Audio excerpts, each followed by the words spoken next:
এই যে এটি হলো জেট প্ল্যান্ট গাছ। এই জেট প্ল্যান্ট গাছটি একটা 10 ইঞ্চি গ্রো ব্যাগে রয়েছে। আমার কাছে অনেক দিন থেকেই আছে, বছর দুয়েকের পুরনো গাছ, এতেই বসানো আছে। গাছটা একটা গ্রোথ নেওয়ার পরে এবার থেমে গেছে। কিন্তু আমি ভাবছি যে আমি এই গাছটিকে একটু সেমি ইনডোরে সিঁড়িতে রাখবো।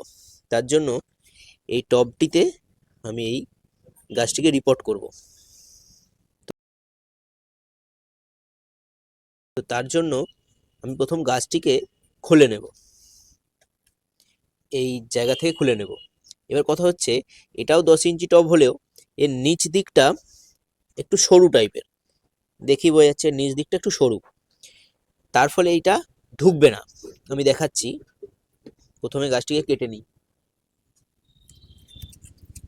এইখান থেকে এই জয়েন্ট থেকে এই গ্রো ব্যাগে করে আপনারা যখন গাছ কিনে আনেন তখন দেখবেন এরকম গ্রো ব্যাগেতে একটা জয়েন্ট আছে, সেটা হাত দিয়েও ছেঁড়া যায়। যাই হোক, একটা ব্লেড দিয়ে ওই সুতোটা কেটে দিলেই ছেড়ে যাবে।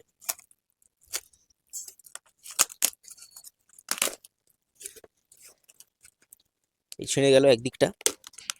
এবার একে আরেক দিক দিয়েও কাটা যাবে, আরেক দিক দিয়ে কাটবো। এবার একদিক দিয়ে কাটা হলো, আরেক দিক দিয়েও আমি ব্লেড দিয়েই কাটবো।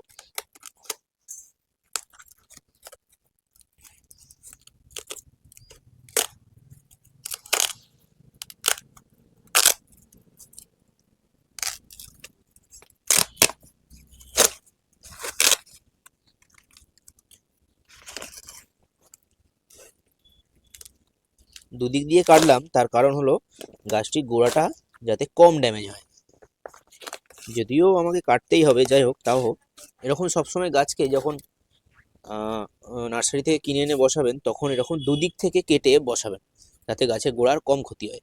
এবার যেটা বলছিলাম, আমার গাছটা এতটা চওড়া, এই টবটাতে বসাতে গেলে আমাকে, এই দেখুন, এই টবটাতে ঢুকবেই না, কিন্তু আমি এই টবেতেই বসাতে চাই। তাহলে কি করব এবার সেটাই, এই গাছটার এই মাটিটাকে কেটে বাদ দেবো, মাটির সাথে গাছের গোড়াটাও কেটে বাদ যাবে, সেটাই করব। তার জন্য একটা ছুরি নিয়েছি, এর বদলে আপনারা কাটারিও নিতে পারেন, কোনো সার্ফ কিছু দিয়ে কাটবেন।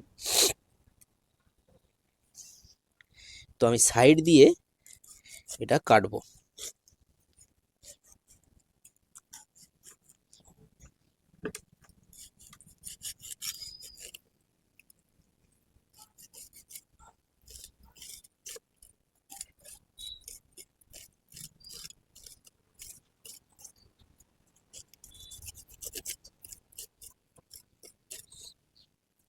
এবার নিচটাকে একটু কেটে দেবো। নিচে যদিও রুট বাউন্ড হয়নি খুব একটা, তাও নিচটাকে একটু আমি কেটে দেবো।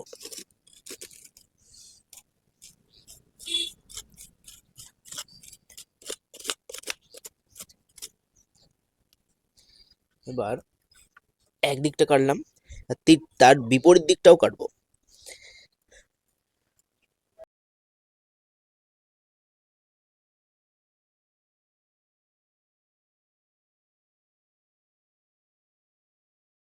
তার বিপরীত দিকটাও কাটবো।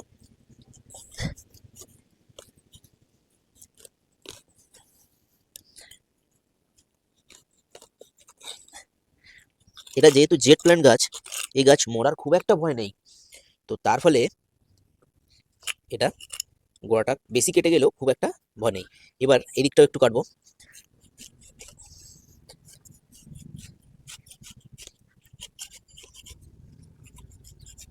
এটা যত শার্প হবে, এই ছুরিটা যত শার্প হবে তত ভালো কাটতে পারবেন।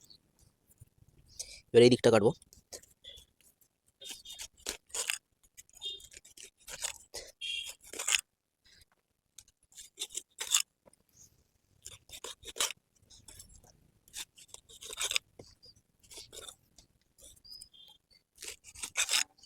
এখন মোটামুটি এর যতটা মাটি ছিল তার হাফ হয়ে গেছে।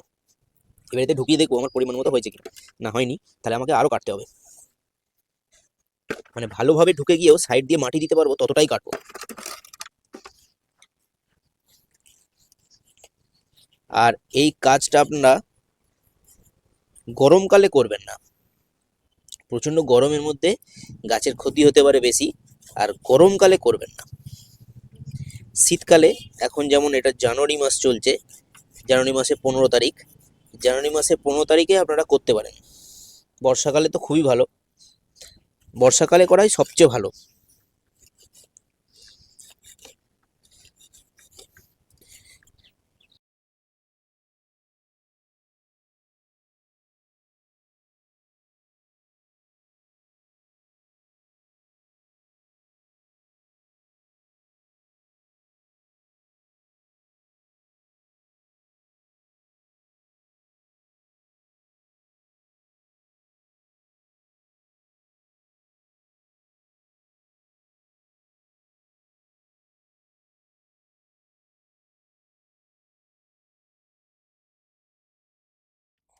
হুম, এবার আমাদের পজিশন মতো হয়ে গেছে।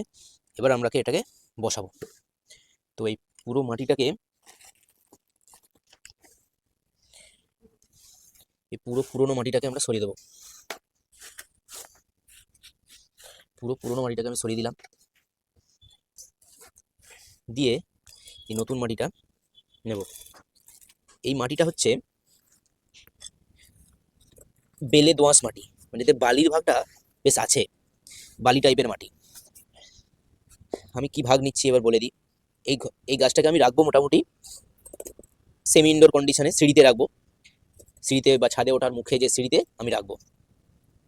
তো সেই অনুযায়ী মাটিটা যেরকম করব, তাতে মানে ড্রেনেজ ব্যবস্থাটা খুব ভালো থাকতে হবে। আর জেট প্ল্যান্টে খুব একটা বিশেষ প্রবলেম হয় না। তাহলে আমরা প্রথমে 2 টব মাটি দিলাম, 2 টব মাটি দিলাম, মাটিটাকে ভালো করে গুঁড়িয়ে নিয়েছি। আর একটু গুঁড়োতে পারলে ভালো হতো, কিন্তু যাই হোক, এই মাটিটাই দেবো আমি। এর সাথে ওই হাফ টব মতো বালি দেবো, এই হাফ টব মতো, হাফ টবের কম দিলাম, হাফ টবের কম বালি দিলাম। বড় পাথরগুলো নিয়ে নিলাম, একদম বিল্ডার্সের লাল বালি। আর এইটা আছে কম্পোস্ট, এইটাও দেবো ওই হাফ টব মতো, এই হাফ টব মতো দিলাম। এই মাটিটাতেই আমি বসাবো। জেট প্ল্যান্টের ক্ষেত্রে আপনারা সামান্য কোকোপিট, নারকেলের যে কোকোপিট, ওটাও এর সাথে মিক্স করতে পারেন। কারণ ইনডোরে থাকবে, গাছটা হালকাও হবে, আর জল ধরেও রাখবে বেশি। তাতে ভয়ও আছে, জল ধরে থাকবে বেশি, সেটাও একটা ভয় আছে। তবে আমি কোকোপিট দেওয়াটা প্রেফার করি না ইনডোর গাছেতে, তাই এক্ষেত্রে দিলাম না। যাই হোক, এই মাটিটাতে এবারে গাছটা যখন বসাবো তার আগে এই টব প্রিপারেশনটাই খুব ইম্পর্টেন্ট। কারণ এই টবেতে মোটামুটি গাছটা মিনিমাম আমার 1 বছর থাকবে। মিনিমাম যদি আমার 1 বছর থাকে, তাহলে আমি কি করেছি, মেনে একটা ফুটো ছিল, আমি আরও কিছু ফুটো করে নিয়েছি, 5-6টা ফুটো করে নিয়েছি, আমি আরও 5-6টা ফুটো করে নিয়েছি। এবারে এইটা একটা ওই নার্সারিতে যেরকম গ্রিন নেট টাঙানো থাকে, এরকমই একটা গ্রিন নেট। এই নেটটা দিয়ে প্রথমে এই ফুটোগুলো ঢেকে দেবো, যতটা সম্ভব ঢেকে দেবো, ছোটো ছোটো টুকরো টুকরো করেও করা যায়। আমি প্রথম ঢেকে দিলাম। এরপরে এই বালির যে বড় দানাগুলো কিছু দিয়ে দেবো, বলে দিচ্ছি কেন দেবো।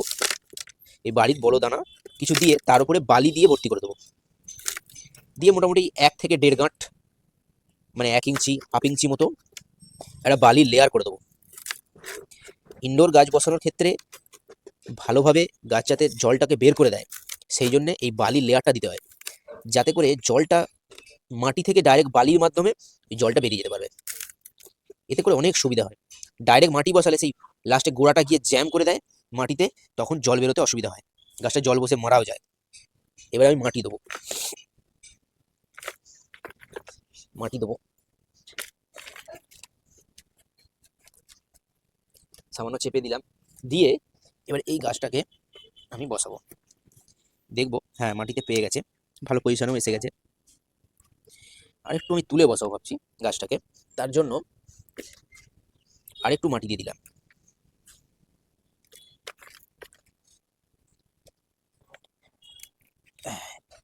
এবার গাছটা সুন্দর পজিশনে চলে এসছে, আরেকটু তোলা যায়। এই তোলা ফেলাটা কতটা তুলে বসাবেন, কতটা নামিয়ে বসাবেন, এটা আপনাদের চয়েস, যে যেমন ইচ্ছা ট্রাই করে দেখবেন, নিজের মতো করে করবেন, এতে কোনো আলাদা ব্যাপার নেই।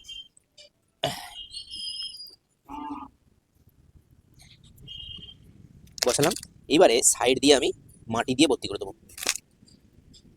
ঠিক আমি মিডিল করেও গাছটা বসালাম, অনেক সময় অনেক গাছকে সাইড করে বসাতে হয় শো অনুযায়ী, গাছের অনুযায়ী। আমি এটাকে মিডিল করে বসালাম, গাছটিকে আমি বসিয়ে দিলাম। ঠিক নিচে এতটাই মাটি দেবো যাতে করে আমি মাটি ভরার পরেও যেন গাছটাতে এই 2 আঙুল মতো যেন মাটি মানে টবটা ফাঁকা থাকে, জল দেওয়ার জায়গা যাতে থাকে, জল এবং সার যেগুলো দেবো জায়গা যাতে থাকে, সেই অনুযায়ী আমি ফাঁকা রাখলাম। এবারে গাছটাকে বসানোর পরে যেমন আপনার পছন্দ, মিডিলে রাখবেন কি সাইড করে রাখবেন, আমি মিডিল করে করলাম। দিয়ে এবারে মাটি দিয়ে দেবো, যে মাটিটা তৈরি করলাম ওই মাটিটাই দিয়ে দেবো।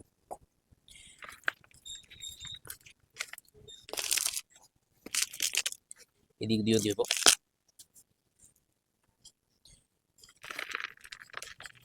গাছের 2-1টা ডাল তো ভাঙবেই, এটা নিয়ে মানে কিছু বলারই নেই। 2-1টা ডাল হয়তো গাছ ভাঙবে, কিন্তু সেটা নিয়ে বেশি চিন্তা না করে গাছটা ভালোভাবে বসান। আর 2-1টা ডালের বদলে আপনি আরও 10-12টা ভালো ডাল পাবেন। তো যেটা ভেঙে যাচ্ছে, এটা তৈরি করতে গিয়ে যেরকম আমার অনেক পাতাই নষ্ট হয়ে যাচ্ছে, এই যে ডাল ভেঙে গেছে, এরকম ভাঙবেই। তো সে নিয়ে চিন্তা করে বিশেষ লাভ হবে না। আমার মাটি দেওয়া মোটামুটি ভর্তি হয়ে গেছে, মাটি দেওয়া কমপ্লিট হয়ে গেছে। এবার মোটামুটি কমপ্লিট হয়ে গেছে মাটি দেওয়া, আরেকটু দেওয়া যাবে এদিকটায়, যেটা পুরনো যে শিকড়টা দেখা যাচ্ছিল সেটাও চাপা দেওয়া হলো। যাই হোক, খুব ভালো পজিশনই গাছটা বসানো হলো। এবার এটাতে জল দেব এবং ভালো জায়গাতে রাখবো গাছটাকে। কোন জায়গায় রাখবো সেটা বলে দিচ্ছি। গাছটাকে মোটামুটি আলো পড়বে সেরকম, এখন ডাইরেক্ট সানলাইটে ডাইরেক্ট সূর্যালোকে দেবো না, যদিও এখন সূর্যের আলো খুব একটা বেশি নয়, তাও এখন বেশি সূর্যালোকে দেবো না। যেখানে মোটামুটি ম্যাক্সিমাম হলে 9টা, 10:30, 9:30, 10টা পর্যন্ত রোদ পাবে সকালে, সেই জায়গায় রাখবো। আর বাকি টাইমটা ডাইরেক্ট সানলাইট আসবে, যেমন এরকম ছাদের শেড আছে, শেডের সাইডের দিকে যেখানে ডাইরেক্ট সানলাইট না এলেও আলো পড়বে ভরপুর, সেরকম জায়গায় রাখবো। আর জলটা ঠিকঠাক করে দেবো। এখন গাছটাকে ইনডোরে রাখবো না, আমি ইনডোরের জন্য গাছটাকে রেডি করলেও গাছটা এখন রাখবো না ইনডোরে। গাছটা যখন নতুন পাতা দেওয়া শুরু করবে, নতুন পাতা ছাড়বে, আমি দেখতে পাবো গাছটাকে পরিবর্তনটা দেখতে পাবো, যে গাছটা গোড়াটা শুরু হয়ে গেছে, গোড়াটা ছাড়ছে, খুব সুন্দর করে গ্রোথ নিচ্ছে। অন্তত সেটা টাইম লাগবে মাসখানেক পরে গাছটা পুরো রেডি হয়ে যাবে, তখন আমি সেমি ইনডোর বা ইনডোরে রাখতে পারবো। এবং এই গাছকে সেমি ইনডোর ইনডোরে রাখলে সপ্তাহে 1 দিন করে বা 10-12 দিনে 1 দিন করে বের করতেই হবে বাইরে, না হলে গাছটা অনেকটা ক্ষতি হয়। যত গাছ কাটাকে মিনিমাম 10-15 দিনে একবার করে যদি বের করেন, তাহলে দেখবেন গাছের গ্রোথও ভালো হয়। বাইরের আলো, বাইরের সূর্যালোকটা খুব দরকার গাছের জন্য, বিশেষ করে এই গাছের জন্য। যাই হোক, এটাকে এবারে আমি জল দিয়ে দেবো, গাছটাকে পুরো স্নান করিয়ে দেবো, একদম পাতাগুলোতে জল পাইয়ে দেবো, প্রথম স্নান করিয়ে দেবো, তারপরে গাছেতে গোড়াতে জল দিয়ে দেবো। সুন্দর, এই গাছে জল দিয়ে খুব সুবিধে, একদম সুন্দর পাতা দিয়ে জল দিয়েও গড়িয়ে নিচে টবে চলে যায়, গোড়াতে চলে যায়। এরকম জলে ভর্তি করে দিলাম, ব্যাস একে ছেড়ে দেবো। এবার যখন উপরের লেয়ারে মাটিটা যখন শুকোবে, সেই মাটিটা যখন শুকোবে তখনই একমাত্র আমি একে আবার জল দেব। এই নিচের গোড়ার মাটিটা যখন শুকিয়ে যাবে, সেটা মনে হয় না একদিনে শুকোবে, এটা আরো 2-1 দিন লাগবে, তখন আমি আবার জল দেবো। এখন এই অবস্থায় থাক, সেমি সেটে থাক, ডাইরেক্ট সূর্যালোক যাতে না পায় সেরকম জায়গাতেই থাক। তো আপনারা দেখতে পেলেন জেট প্ল্যান্ট গাছের রিপোর্টিং এবং রুটের মানে শিকড়ের হার্ট প্রুনিং কিভাবে করতে হয়, শিকড় কেটে কি করে গাছ বসাতে হয়। এটা বিভিন্ন গাছের ক্ষেত্রে নিয়মটা বিভিন্ন রকম, কোন গাছে বেশি কাটলে ক্ষতি হয়, সে সমস্ত আস্তে আস্তে চ্যানেলে জড়িয়ে থাকুন, এই চ্যানেলে জুড়ে থাকুন, তাহলে দেখবেন শিখে যাবেন, আপনিও শিখে যাবেন। জেট প্ল্যান্ট গাছ যেহেতু হার্ডি গাছ, খুব সহজে মরে না, তাকে একে শিকড়ের অনেকটা ক্ষতি হলেও এ বেঁচে যায়। ইনডোরে গাছটা যখন রাখবেন, তার জন্য উপর থেকে জল দিলে যাতে নিচে ভিজে না যায়, তার জন্য আপনারা অনেকেই জানেন যেরকম প্লেট দিতে হয় নিচে, বিভিন্ন ধরনের প্লেট, ডিজাইন প্লেট দিয়ে আপনারা এরকম গাছ বসাতে পারেন। এই সেই জেট প্ল্যান্ট গাছটা যেটা কিছুক্ষণ আগে রিপোর্ট করলাম, সেটাকে এখন বসিয়ে দেখছি যে আমার এই ওঠার সিঁড়িতে যেখানে রাখবো বলেছিলাম, সেখানটা রাখলে কীরকম দেখতে লাগে। যাই হোক, এই জায়গাটা এমনই, এখানে ডাইরেক্ট সূর্যালোক বা আলো সেরকমভাবে পৌঁছায় না, একটু অন্ধকার মতোই থাকে। এখানে আর্টিফিশিয়াল লাইট, ওই বিভিন্ন টিউব লাইটের আলোতেই এই জায়গাটা চকচক করছে, খুব আলো এখানে পৌঁছায় না। তো এইরকম জায়গায় রাখলে আমাকে গাছটাকে মিনিমাম 10 থেকে 12 দিন ছাড়া আমাকে একবার করে বাইরে আলোতে বের করতে হবে। সে ডাইরেক্ট সানলাইটে না রাখলেও সকালের রোদটা খাইয়ে একটু বাইরের ওয়েদারে বের করতে হবে, সেমি শেডে রাখলেও হবে। আর যাদের অন্যান্য ইনডোর প্ল্যান্ট আছে তাদের ক্ষেত্রেও একই নিয়ম। ইনডোর প্ল্যান্টগুলোকে আপনাদের সপ্তাহে একদিন বা 10-12 দিন ছাড়া একদিন করে অন্তত বাইরের আলোতে একবার করে বের করতে হবে, না হলে সেই ঘরের ভেতর থাকলেই বিভিন্ন রোগ, ছত্রাক, ফাঙ্গাসের আক্রমণ বাড়তে থাকবে, গাছটা আলটিমেটলি মারা যাবে, গাছের গ্রোথ ভালো হবে না। তো তার জন্যই একবার করে সূর্যালোকে বা গাছ অনুযায়ী সেমি শেডেতে বের করতে হবে একদিন করে। তো ভিডিওটা ভালো লাগলে সকলের মধ্যে শেয়ার করে দিন। ধন্যবাদ সকলকে।